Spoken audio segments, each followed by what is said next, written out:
Hello and welcome to Yin Radio. This is Hillary Raimo, and we're going to have a fantastic time tonight. I'm so excited I can barely even get through my intro.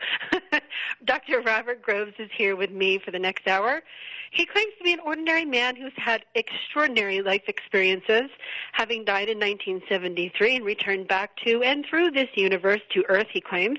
He has overcome several health conditions, including a terminal genetic disorder, by understanding and applying the principles gained from his beyond death experience, which we will be talking about tonight.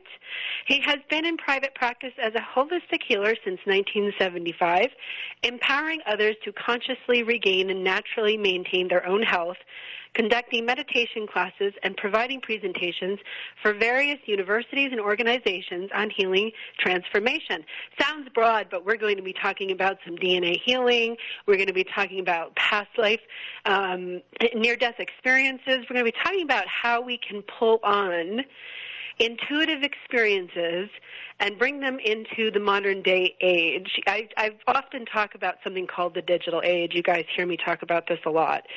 And I think we're learning how to navigate our digital identities and our digital psychology and our social interactions, our work, and all of that stuff is so tied into different realms of digital existence. So how do we compare those kinds of things with DNA, the human biological software system, so to speak? I'm really excited to hear his story, share it with all of you. We're live tonight. If you'd like to call in and talk to us, have any questions for myself or Dr. Groves, we'd be happy to take your call. Welcome, Robert. Thanks so much for joining me. Thank you, Hillary. Glad to be here. Well, I really want to know where you want to start with all this big topic because, anybody listening could have any kind of reference point to what I just said. And they could be shaking their head saying, this woman's crazy. I don't understand any of it. And then you have other people who are already very well versed in alternative everything. So where would you like to begin? Why don't we start with your story, perhaps? What do you think? All right. That'll be as good a starting point as any. The process, which I go in depth in my book, to a certain degree, because a lot of it can be put into words, but I still struggle to do my best with it. But anyway, I went through a death process, and it was before, to my knowledge, any books have been written about people dying and coming back, at least from a scientific observed state. And the process did not include seeing any religious figures, because at the time I was pretty much agnostic. And so when I died, I went through what a lot of people call the tunnel with the light, like a lot of people have talked about. However, when I experienced that, I knew it was the base of the spine and went right on through into the light and beyond the entire universe. And when I died or was taken, it just depends upon a person's view on that. I want to know why anything in the universe, because to me, life made no sense. Nothing was ever fair. The religious people were the most hypocritical. A lot of the standard things a lot of people go through in their development in life at various stages. And I had come to the conclusion that, there might have been a God at one time, but obviously wasn't around now, and somebody had to create the universe, and it wasn't us. So that's about where I stood. And because I didn't have an attachment to any religious figures, to me, Buddha was a fat guy in a Chinese restaurant. I'd never heard the name Krishna or anything like this, so I didn't have any of the attachments. I didn't have anybody that I was close to that had died to see coming for me from the other side, any of these kinds of things. And so without any of those associations, I just went right straight on through and beyond the light. And some of the people be a little more interested also in the process that led to that. When I started going through the death process, it was the most real, intense experience of my entire life. In fact, the totality of my life was still illusionary compared to the dying process. And well, to put it bluntly, if I hadn't already gone to the bathroom, I probably would have there, because initially it was just pure terror. And In that space, it's like I divided into 3 parts. There was the part that was terrified, there was a part that was very peaceful, and there was a part that just observed. And as I was going through this process, the peace kept growing, and the fear kept disappearing, and there was this presence that was holding on to the right side of my body. And I was totally alone. There was no one with me. And it felt like this presence had been with me through my entire life. And there was no such person. And at this point, the part that was very peaceful and calm said, no, let me go, let me go. Whatever blessings I receive, may they be bestowed upon you twice. Now, the part of me that just observed thought, well, that's very strange. You don't talk like that. But anyway, this presence, this darkness, let go. And all the essence that was me went to the base of the spine and shot out through the top of the head and went into the light and beyond the light and beyond the sound and beyond the containment of the universe. And then I returned. Now, there was processes experienced on the way out and on the way back in. And on the way back in, I gained the entire knowledge at that point of the universe, saw it constructed, co-creating with it, all the way down through all the various levels, through the subatomic levels that a lot of people describe now, and all the way back down and into my body. Now, this sounds pretty phenomenal to a lot of people, and it is. But it was also an extreme dichotomy, because we die to come here, not the other way around. At our essence, we are greater than the totality of the universe. And basically, we condense down into this beam of light about the size, the diameter of my thumb, as an example, and insert into this body. And when I got to a level enough to where it was starting to come into my personality level, the personality didn't want to be here, was going, no, don't put me in there. So I did not want to come back, as an individual. Didn't enjoy this world. And so when I came back, I had this incredible, blissful peace that passes understanding. And the old parts of me had this most incredible agony of being under the weight of gravity again and dealing with duality. So it was quite a variance there. But it kicked in the healing that was necessary for my body. Now, I had heart attacks before from the condition, and so I know it wasn't a heart attack that I died from. This was a process of where I had single-mindedness, wanting to know exactly why anything. Didn't matter, whatever it was, because nothing made sense. Nothing seemed right. And so I usually say I was taken. And I went beyond death, beyond the universe, and found out what actually being alive is compared to here. That's why I say we die to come here. And we are put in this grave, thus gravity, and sleep, which is the word Sheol in your Hebrew, which means grave or sleep. And this is where we are and must awaken. So this began a lot of this journey. And I didn't get any magic wand.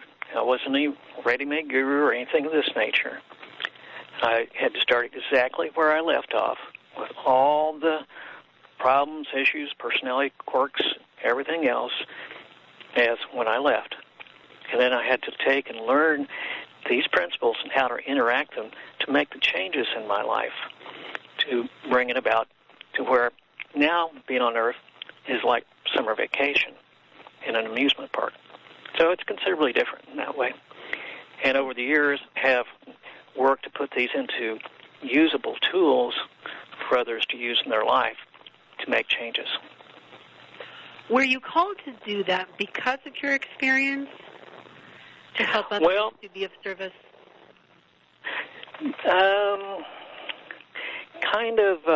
dragged would be a better word because it just, when it came time to write, it started coming through me. It's like, I don't want to write. It's like, okay, but I'm still sitting here writing it down. My students wanted me to write things. And, of course, I would hand out lecture notes and things of this nature and go through and teach courses. But as far as a book format, I didn't do that until the early 2000s, and had it put together for about 2005 and kind of finalized in 2007, but have put off putting it out to the public because it was mostly for my students. And having a first-hand experience is a lot easier than reading a book. But I kept getting, Now, you're talking about your students as a doctor of naturopathy, correct? You teach that? No, students in regards to meditation students. Meditation students. Right. Interesting. So you had some resistance coming out of this life-changing experience. Did I understand that correctly? Yeah. Oh, absolutely, because, like I said, I had to start up right where I left off. And when I first came back, I didn't have a vocabulary to begin to explain any of this. And so it's just like, well, how do I communicate it? So at first I just kind of shut up because it's like, everybody's going to think I'm totally insane. And but then I came across some books on physics. And I remember there was a new one at the time that I read that was called The Tao of Physics by Capra. And he starts describing these leptons. And I'm going, oh, yeah, I know what those are. It's this, and this. And then it's like, oh, okay, well, this guy's making sense. And so I had to learn the language of physics and what was going on in order to explain a lot of what I experienced in regards to coming from before the potentiality of the universe, before the formation of the universe, and then bringing it in and bringing those particular principles into a language base, and then taking that language base and tying it in with things that are already here that people don't always see the parallels. And that's a lot of what the teachings are about, is that all this is all around you all the time. It's just a matter of awakening to it and seeing the patterns and recognize the patterns that we have established and work with. And everything is a pattern. So whether it's, any number is a cycle, whether it's 1 or 2 or 3, it's irrelevant. No matter how far you go, those are all cycles, and everything repeats and echoes. Because one of the things that we do as creators of universes, the way Einstein put it was, we curve space. Okay, because if you're going to create something, you have to have somewhere to put it. And so there's the creation, if you will, of this echo chamber. And you put forth movement. Of course, auditorily, we call that sound. And then as that echoes back to itself, or upon itself, if you think of the waves, that connection creates self-consciousness, which is light. And so physics and Genesis are saying the exact same things, just in a slightly different language. And the two of them are so opposed to each other, quite often they can't see they're saying the same thing. So one of the things I've done is work to help people begin to see the parallels and where the resonance is, where things hold true on a consistent basis. Now, when you refer to parallels, what exactly are you referring to? Could you describe that for us in more detail? Okay. We'll take something from, like, our childhood. Most people are familiar with Snow White and the Seven Dwarfs. This is an example. Okay, well, this is a story of the chakras. The white light coming through, and you have your 7 chakras, and the basic personality characteristics expressed of each one. And, of course, you have the base chakra, which is sleepy. We all fall into this manifestation into sleep.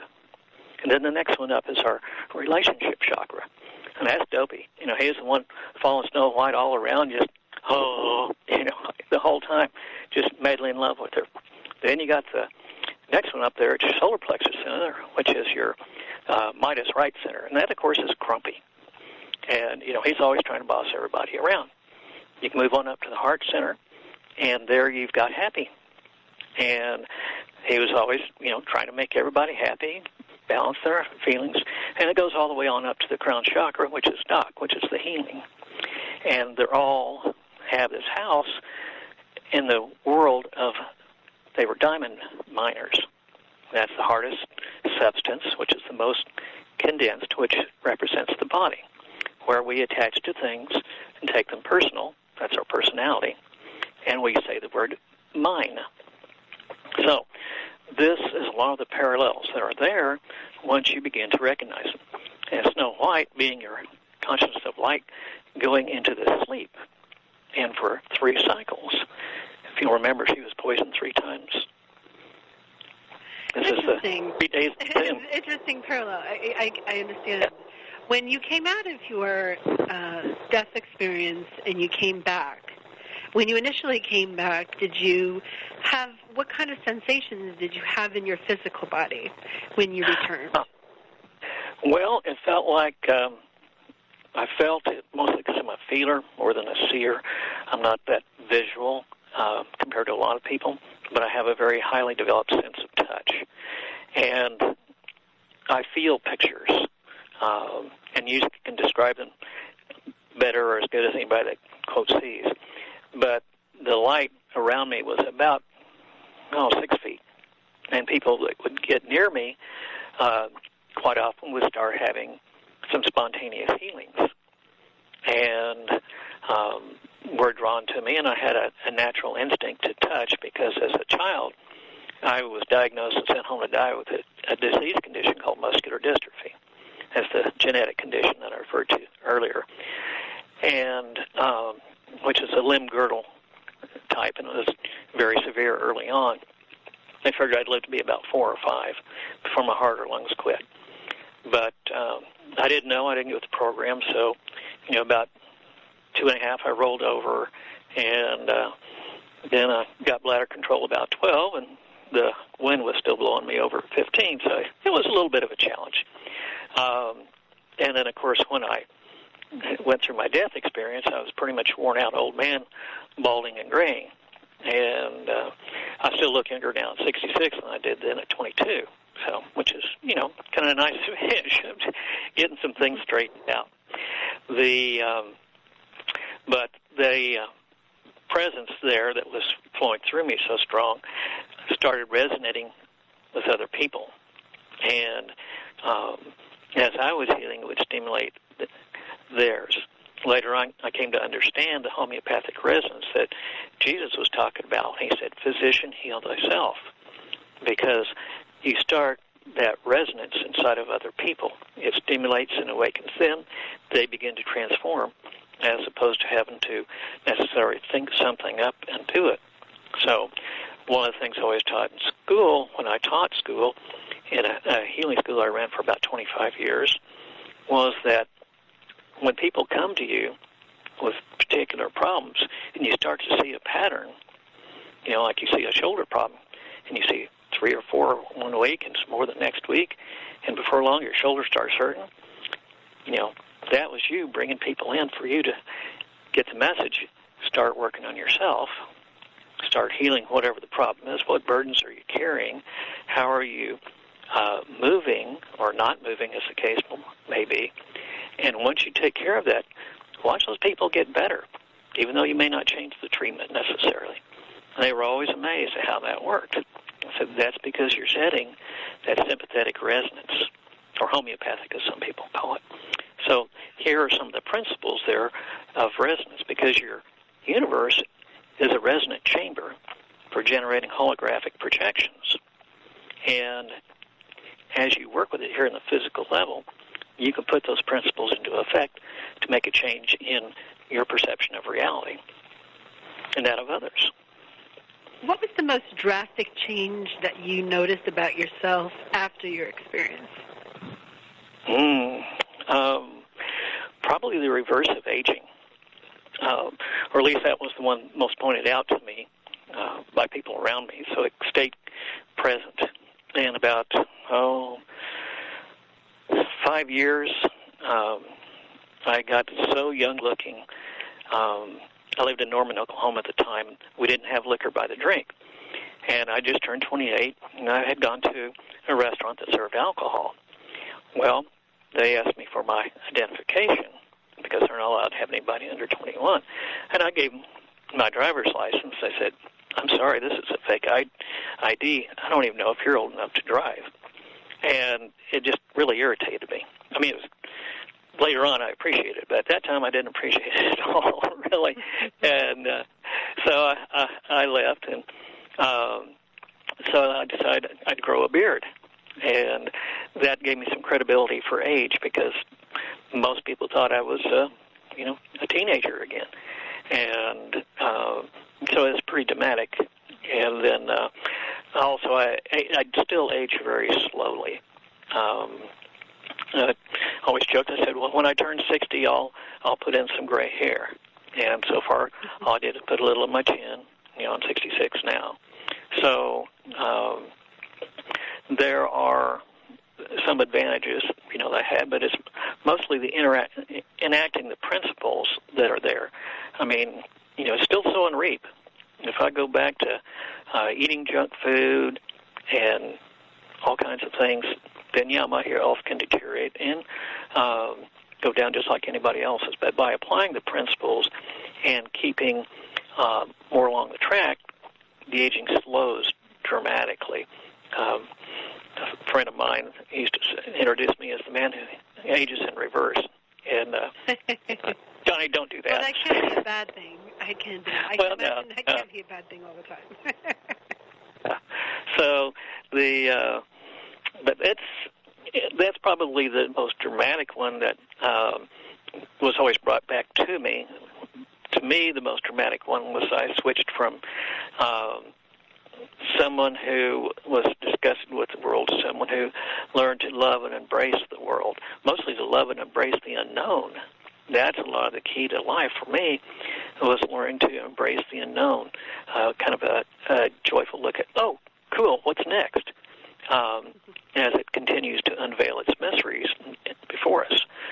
And that's one of the titles I have, or a title of one of my books, which is kind of a collection of several teachings called Unveiling Mysteries of the Universe. And because they unveil themselves to you, it's not that I unveil them or, quote, reveal them or anything of that nature. It's just that once you begin to recognize the patterns and see that, then the universe reveals all its secrets to you. It comes to you. It's already there. It just pops open. You're going, oh, my goodness. So it's a much more fun life that way.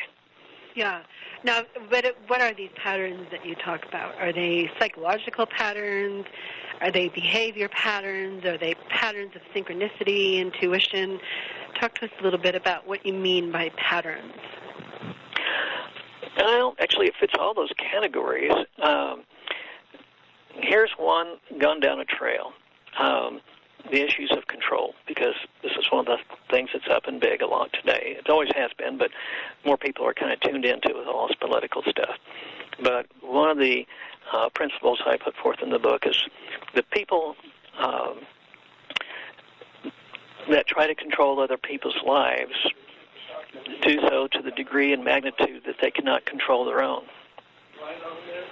Because the more time you spend trying to control someone else, the less you have controlling your own. And I found the real key to this whole world here and why we manifest as in the humanoid form is to learn self-mastery and learning how to create in duality. And when we stick with the self-mastery, instead of trying to control others, we make the fastest progress and have the happiest life. And that's one of the principles there in regards to psychology and how we can have a much better life, because a lot of people are, quote, trying to figure somebody else out, try to make them do this, control them to do that. You can go with the extremes of the elite and the sheeple, or you can go to, the neighbor next door that, does things, just to irritate you type stuff. So there's on large and small scales, sibling rivalry. All of us go through these to varying degrees.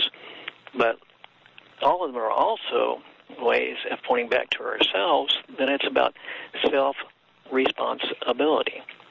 I like to kind of gap that word just a little bit. A lot of people have heard responsibility or the ability to respond, which means, taking your own power back and choosing how you're going to respond. But most people don't know what the word respond means. That's when I had to hunt down too. But it means to sound. In other words, you create a new sound or you repeat a sound to generate the light consciousness to create and manifest. So are you going to recreate the same situation exactly by responding and do it unconsciously? It's called reacting, and continue the pattern. Or are you going to change what you're putting forth, both in thought, word, and deed? Now you're responding differently. So now you have the ability to put forth a new vibration, a new thought, a new action to create a new reality and have that resonate with those about you and its effect as it ripples out through the waves of creation. Taking that perspective, taking those truths, those laws of manifestation, what would you say to the collective attitude right now where a lot of it, no matter which side or stance or place you take, is negative?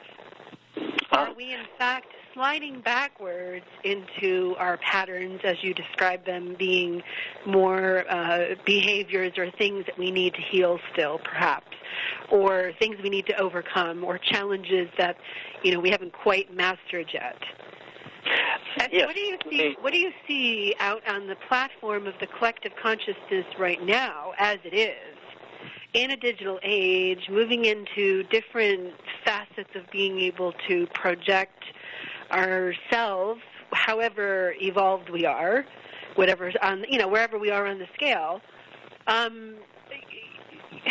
do you see the world right now? I mean, so many people are putting this out or that out. Their output, their memes are not very nice. You look at cross social media platforms, a lot of people are fighting and arguing and saying my way is the right way or get out of here kind of attitude. And I feel like we're kind of sliding back a little bit. But are we really, when it comes to healing patterns and things that need to come out of the shadow in order for us to heal as individuals and families and communities and countries and planets? How do you see what's happening right now? I assume you're familiar with the geometric structure called a mandorla, where two circles overlap and there's the space in between that kind of almond shape. Well, this is basically a principle of shift and change. And here I'm going to go into a little bit of astrology because we're moving from the Piscean age into the Aquarian age. And there's an overlap period. And the middle of that overlap period was the 2012 for a lot of people that see that one that's there. But it's a gradual shift that goes on, but it's a major shift. And the biggest change is about 100 years before and 100 years after. That's when the most tumultuous times are. And we're right there in the middle of it. So this is the time that a lot of the old consciousness is coming to the surface to die, kind of like zits coming out of the body. And yeah, it's ugly and it's unpleasant, and people don't like each other in that stage. But to realize it's just a stage that we as a collective are passing through to get rid of that shadow, that buried stuff for those that didn't really participate in it much, and the old people that participated in it, or the old consciousness that did participate in it heavily, the controllers, for lack of a better word, the ones that want to try to control others so much, their systems are breaking down, and they're going to try to exert more control because that's their habit nature, and really don't know how to shift, and they're going to try to prevent it as much as possible. So there's going to be quite a struggle. And if you think about the Piscean age, that's the fish. Okay, this is where there are schools of thought. They're all swimming around in consciousness, not really being aware of that consciousness unless they get out of it, and then they struggle. So they want to stay in it and be led around and go in groups. And so that's kind of the fish consciousness. This is when we're the most far removed from the center of the universe. And by some, it's the least strong signal, if you will. Then as we move into the Aquarian age, you'll notice that the symbol there is the feminine principle carrying water. This is where now you start to become aware of your own container of consciousness, because water is your consciousness, your emotion, or energy in motion. And usually is depicted as pouring it out and creating her own stream. And so you're moving out of a collective school into individualized consciousness, learning how to more consciously create your own reality. And that level of self-responsibility is very scary. So a lot of people in their old ways are going back to, it's not my fault, it's their fault, it's all them, they're wrong, they're terrible, I hate them, blah, blah, blah, goes on, and it doesn't matter which, quote, side they are on, left, right, whatever kind of duality, distinction a person wants to put. This is the phenomena that's going on, and it's a phase that we'll pass through as a collective race. Now, how we're going to work in regards to the manifestation of bodies on this planet, these are also going to be changing with the changing radiation, because usually when we bring in new species or get rid of old species, they're through cataclysmic events which go along with major changes in radiation.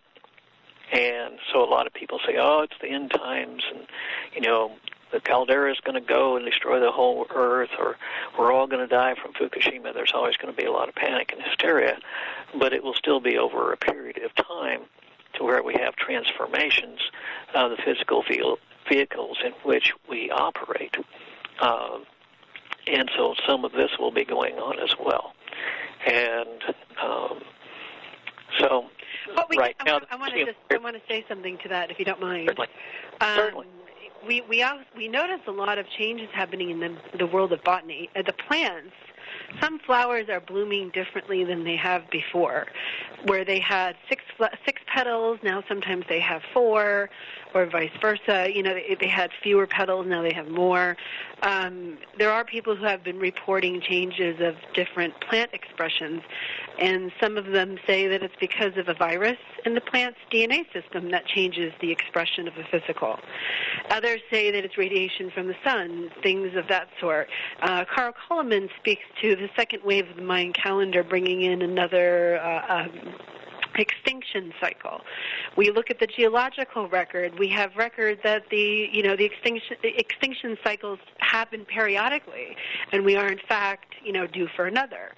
So if we have changes that are connected to the solar cycles, to the Earth cycles, and these natural phenomena that happen over periods of time, how do we then compensate or resolve our feelings about climate change?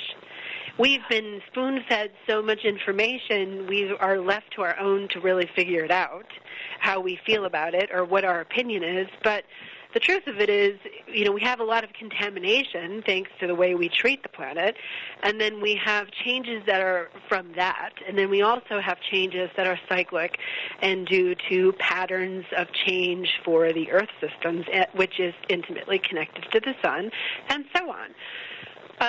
When we have these different radiation levels that you speak of come in from the solar changes, and we have these physical expressions happen around us due to genetic kind of programming, what do you think the human program is set to now? Are we seeing these changes because we haven't worked through our stuff and we should be ashamed of ourselves and bad us, we're such baddies?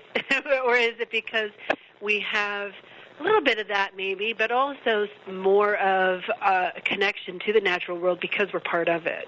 How does the genetic expression give us clues and insights into where we're at on that cyclic pattern that of the planet? All right.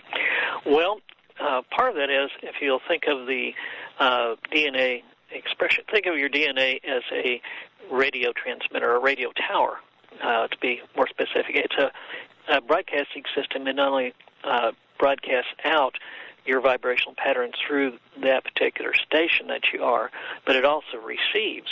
So you're a broadcaster receiver. And by that collective that you have made there is to how you change your broadcasting. And that tower is self-remolding. And different switches will turn on and off and reshape and activate and deactivate by the consciousness that you broadcast. And this gets into a much deeper level of personal self-responsibility and self-mastery. And the more effectively we do that, then the more effectively we can harmonize with our DNA and also deal more successfully with the changes of the environment, because that's all it is a system for adapting to an environment. And because we're speeding our vibration, we're more able to handle the speeding of vibration that's going on throughout the galaxy right now, and especially our solar system, where we have our physical being. And so if a person isn't working consciously, then they're going to have the most amount of suffering, for lack of a better word. And the more a person is working on their own self-mastery and broadcasting of love, the better they're going to do. Now, no one is born here to have eternal life here. I mean, frankly, it's boring compared to a lot of other stuff. But it is a school, I call it fourth grade, kind of tongue-in-cheek, because it's the four dimensions they work with: space-time continuum, height, width, depth, and time. The fifth dimension is the mind. In the Old Testament, they used to call it the behold state, or beholder. That's the being who holds the time-space continuum in making your perceptions. Use the measuring tape of time to measure height, width, and depth. And so as you change your vibrational rate in regards to measurement, then you begin to harmonize more with what else is going on in regards to personality level. Now, there are multiple levels, uncountable levels of your being, all the way back to before creating a universe. So, when I say you, it's kind of relative. I try to stick to the personality because it's, individual personalities that are listening. And it gets down to that self-mastery once again, because that is what affects most the resonance that you put out. And the more people resonate together, the greater the effect. That's what I call higher math. 1 + 1 = 3. And Christ in the Bible put the principle, says, wherever two or more are gathered in my name, which means nature, unconditional love, there am I also. So you create a collective anytime you have two that join together in a spirit of love. Now, you can create, a little bit more with something other than love, but not near as powerfully. So it is, once again, gets back to that self-mastery. And when I say self-mastery, it means in regards to the personality, its relationship to its divine self. And that's the primary one. Because if we don't have that love from within ourselves, we don't have anything to share. Because you can't share what you don't have. And so that's what's primary. You can't bring it into the world if you don't have it. And that's kind of a lot of people put the cart before the horse. I'll go out and love others, so hopefully I can be loved. And it's, we got it backwards. So learning to tune into the part of us that is love first and surrender to that, then we're filled and can now broadcast. And it's a simultaneous thing that goes on. And that's how it works. It's kind of backwards of what the world tries to teach and show, but we got to remember that the world is a reflective device. Paul used to call it a looking glass, which is a mirror. And so the image is reversed, so you kind of have to remember that and goes, inside first, then outside. And how to work on that, because the world teaches us the other way around, so we're conditioned. And that's a condition we put ourselves in, and thus experience what we call conditional love, or affections, liking, etc. But none of those are actual love. So that's where a lot of us start our search, because we come from it, and then we place ourselves in duality, and then go on a search to reawaken to that which we are and learn to create in duality, but not be of duality. That's why, over time you learn not to pick sides of anything. You get past that partaking in the tree of the knowledge of good and evil, as they say in the Bible, because that's what gets you here and keeps you here in the grave. So saying, he who partakes the tree of the knowledge of good and evil shall surely die. And that's basically how we get here and how we stay here and keep coming back here. You come back into the flesh, just create a new one when the old one wears out, and you pick up information left over that is in the astral regions or the stars, which is also in the Bible for those that aren't familiar with it. That's for the recording of events. And you take portions of that you have to work on to master, and you create another individual life to continue working on that pattern. And so you have a universal soul, and you have a mortal soul. The soul is a pattern of the experience of the spirit that you are. And you have tons of different levels of records. And this one here is transitory. That which you haven't mastered is there in that Akash, astral, book of life, whatever terminology they want to use, through which, when you once again start your descent, you're funneling in from the pure potentiality towards body, you pick up those records to create the new being that you're going to be in the physical manifestation. Now, you had mentioned prior to your death experience that you weren't a religious man. Did that change after? Oh, yeah, because I came back knowing God, for lack of a better word, and Christ. See, Christ is a state of consciousness. It's not somebody's last name. And that's where a lot of people lose it. It is the state of consciousness that initiates life. So basically that which springs forth from the potentiality or nothingness, as some people will call it, to christen all life is called the Christ. And it's a pure unconditional love. And from that we begin to create conditions and filter down into the various things, whether you be a gas, a rock, a plant, a building, an insect, animal, human, whatever. It doesn't matter. Everything is made up of and made by God. That's the way they put it in the Bible. And, God's just not a very good word because so many people attach so much stuff to it. I think it was originally an 8th century German word meaning good one, if I remember correctly. But don't quote me on that. And it's, so I really don't like to use a name other than say, okay, here's a handle for you to get a chance to grasp something. But when you realize it was Jesus who awakened to this, and that was his destiny, it was Jesus the Christ, not Jesus H. Christ, and which takes me into that silly joke of, what does H stand for? And the lady said, Howard, of course. I said, Howard? I said, yes. Our Father who art in heaven, hallowed be thy name.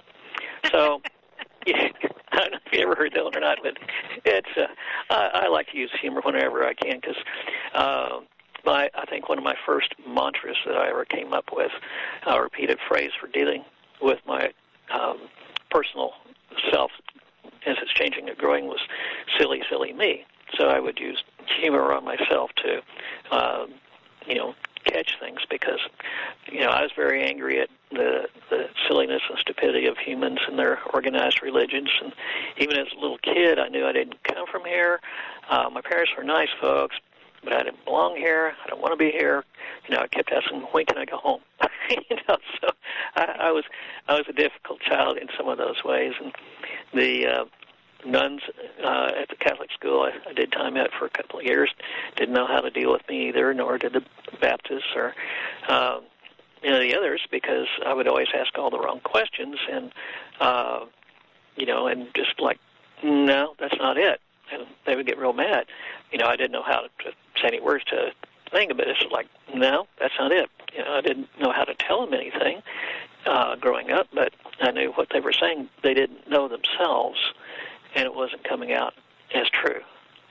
So I find it really interesting that you came from such a, an omnipresent type, all-encompassing place, back to source, so to speak, with no previous religious affiliation, to then come back here and gain a religious affiliation. Could you speak a little bit more to the specifics of how that happened? Because to me that seems like a big deal. Because most people go through the opposite, where they have strict affiliations to religious belief systems. They have a near-death or death experience, and they come back and they have experienced that God presence themselves, usually, and it changes their perspectives and broadens their horizons a little bit, so to speak. So I'm curious about this backwards type realignment that happened for you. And, I think we could probably spend a whole other hour talking about that. Unfortunately, we don't have that. But it really does make me wonder what that specific little moment was for you where you made that switch to a specific religious affiliation. Was it a sudden moment for you, or was it something that trickled back in as you integrated back into Earth? Well, as I came back understanding the esoterics and underpinnings of all religions. It's just I have a greater vocabulary for Christian terms than for other religions. And, I could take you through the story of Hanuman and what its principles are, things of this nature as well, switching over to Hindu. The thing is that if, say, God is not a bearded fly-by-in-the-sky guy, that's put out in a lot of the churchianity that I came through. That's why it's the dogma is what's wrong, and it's the lack of esoteric understanding of what's there.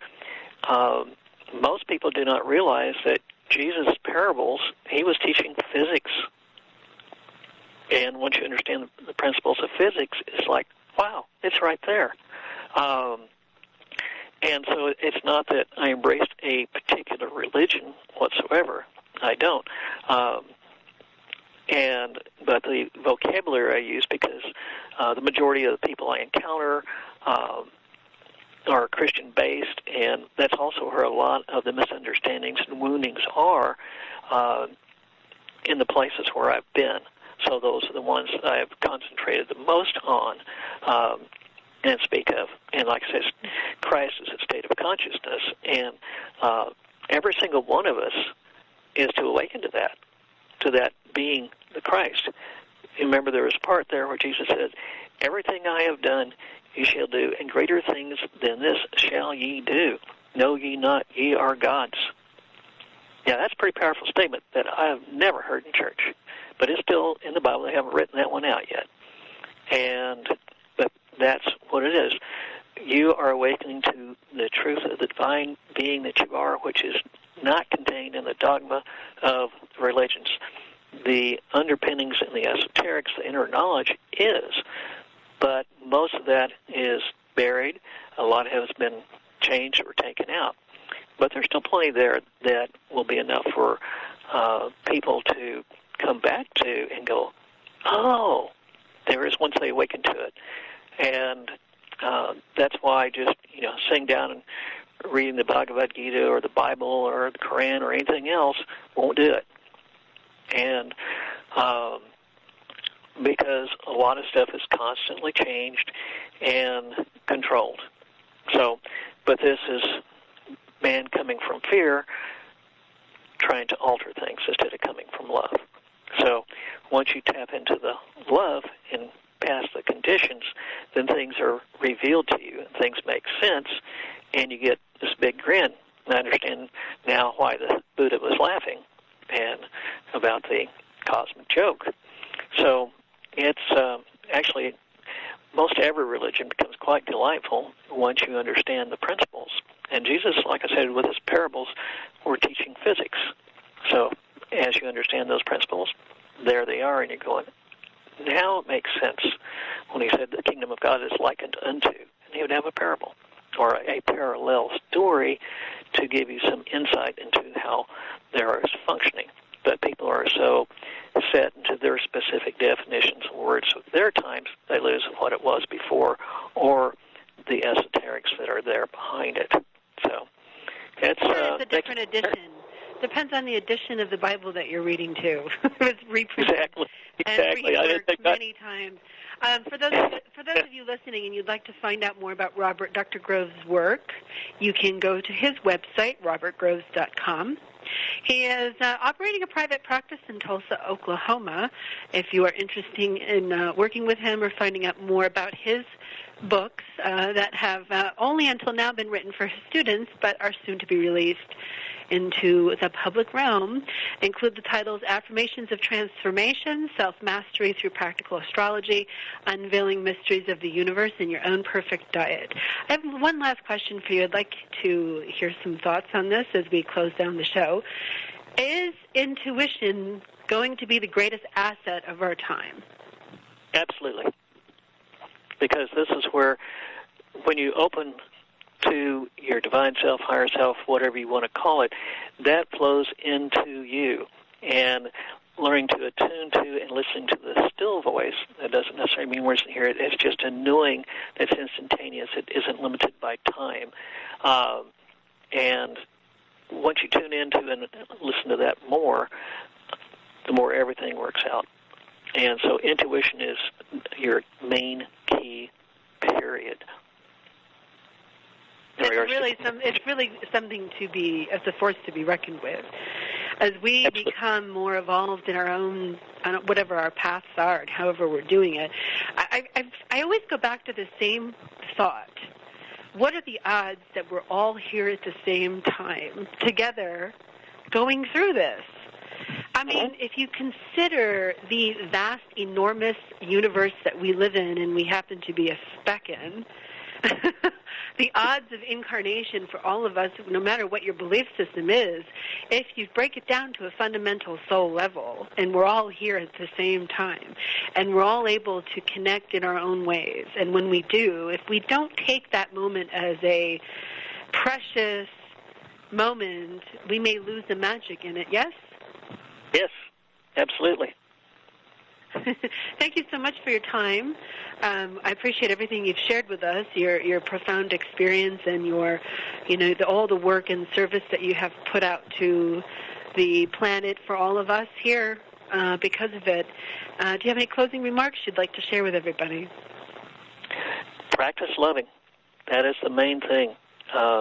Listen within and express love to the best of your ability. Those are the two big steps on any journey that's worthwhile.